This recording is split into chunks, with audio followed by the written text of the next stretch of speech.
Hello, beautiful souls, wonderful people created in the image of God.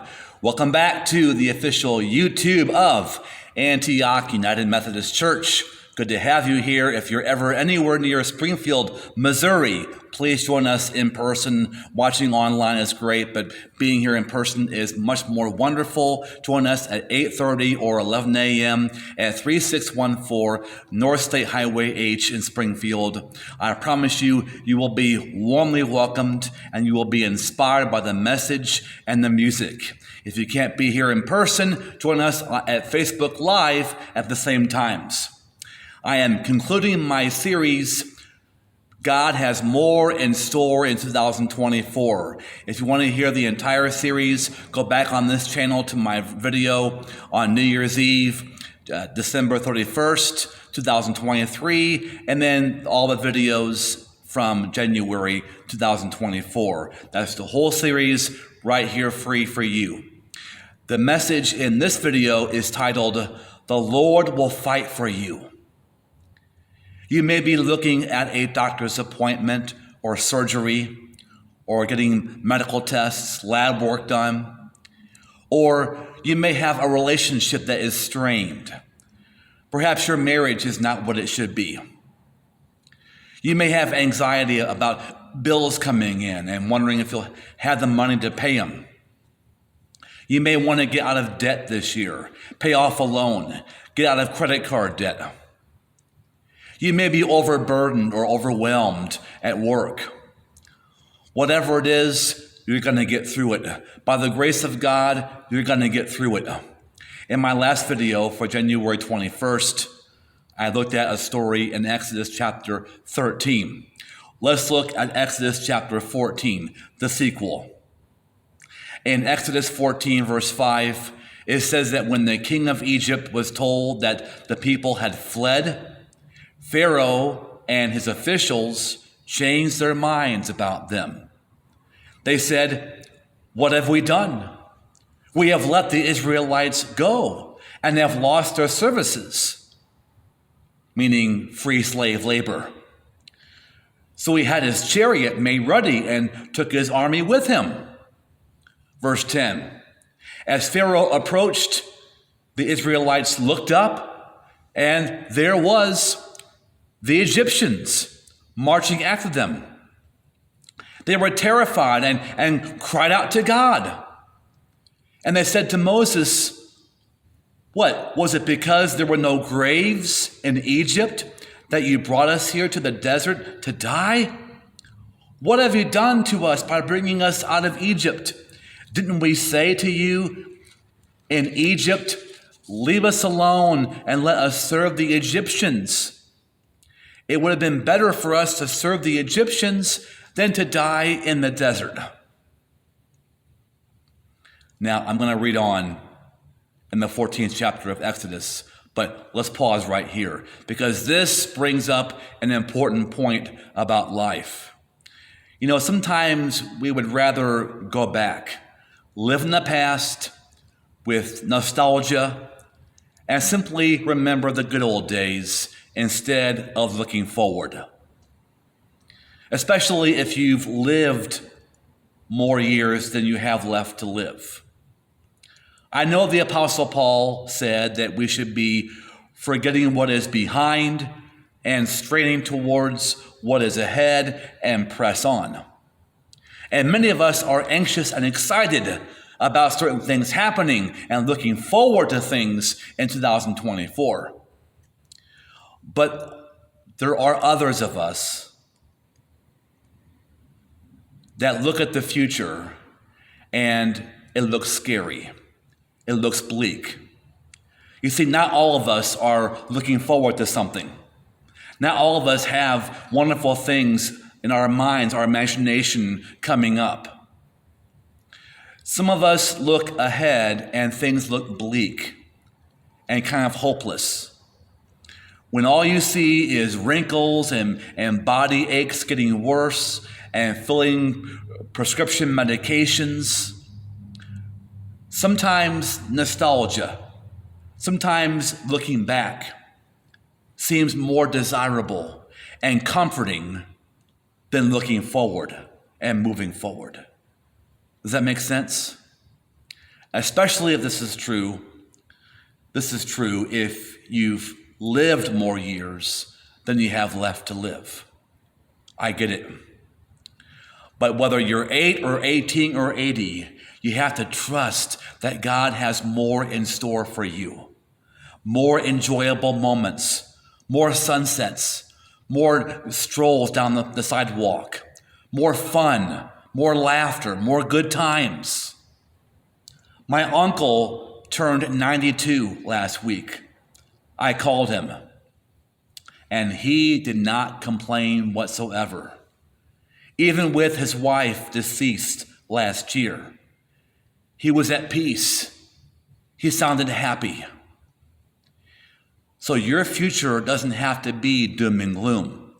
Your future doesn't have to be all about doctor appointments and medical bills.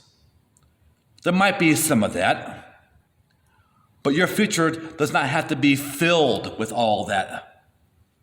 Your future doesn't have to be boring or lonely or secluded or isolated. Allow yourself to believe.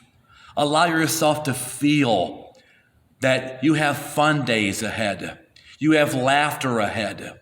You have more hugs, more conversations, more vacations, and more people to fill your life with in 2024 and beyond.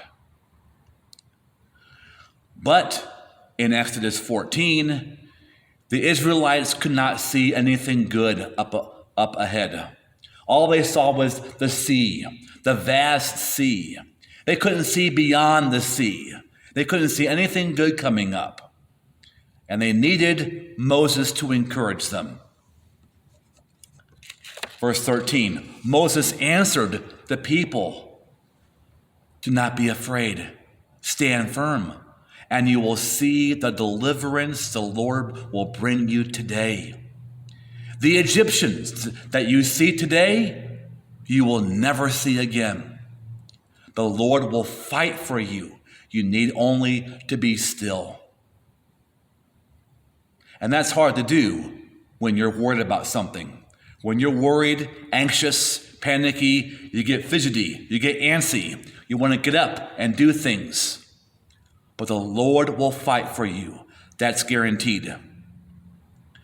Verse 15, then the Lord said to Moses, "Why are you crying out to me? Tell the Israelites to move on. Raise your staff and stretch out your hand over the sea to divide the water so that the Israelites can go through the sea on dry ground." In verse 21, Moses obeyed. That's a big key. That's very important. He heard the word. Now he acted upon the word. Verse 21, Moses stretched out his hand over the sea. And all that night, the Lord drove the sea back with a strong east wind and turned it into dry land. The waters were divided, and the Israelites went through the sea on dry ground with a wall of water on their right and on their left. Two huge, colossal walls of water on both sides. The Egyptians pursued them, and all of Pharaoh's horses and chariots and horsemen followed them into the sea. But it says, then the Egyptians said, "Let's get away from the Israelites. The Lord is fighting for them against Egypt." Now let's pause there. A couple of things. First, I want to observe that the Israelites didn't know how God would help them and deliver them when they first left Egypt. When they first began to march out of Egypt, they did not know exactly how God would help them and rescue them. It wasn't revealed that Moses would raise the staff and the sea would part. That was not revealed to them until later, when they were panicky, when they were anxious, when they were literally stuck between a sea on one side and the Egyptian chariots and warriors behind them. The point is, when you face a problem, a dilemma, and you're anxious and you feel overwhelmed, you don't always know how God will help you right then, at the moment. But you will know eventually. He will come through for you.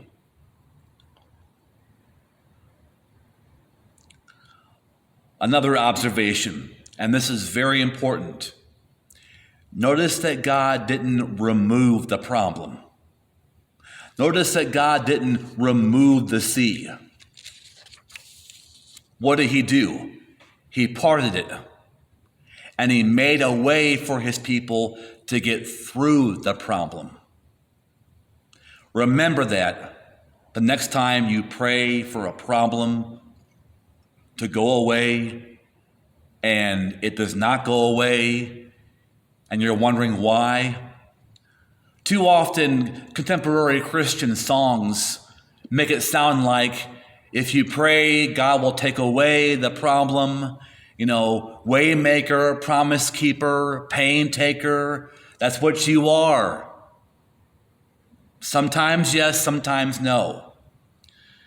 Now, I could easily tell you in this video, like other preachers and televangelists and mega church pastors, I could easily tell you, oh yeah, if you read your Bible and worship and pray, God will take away every problem.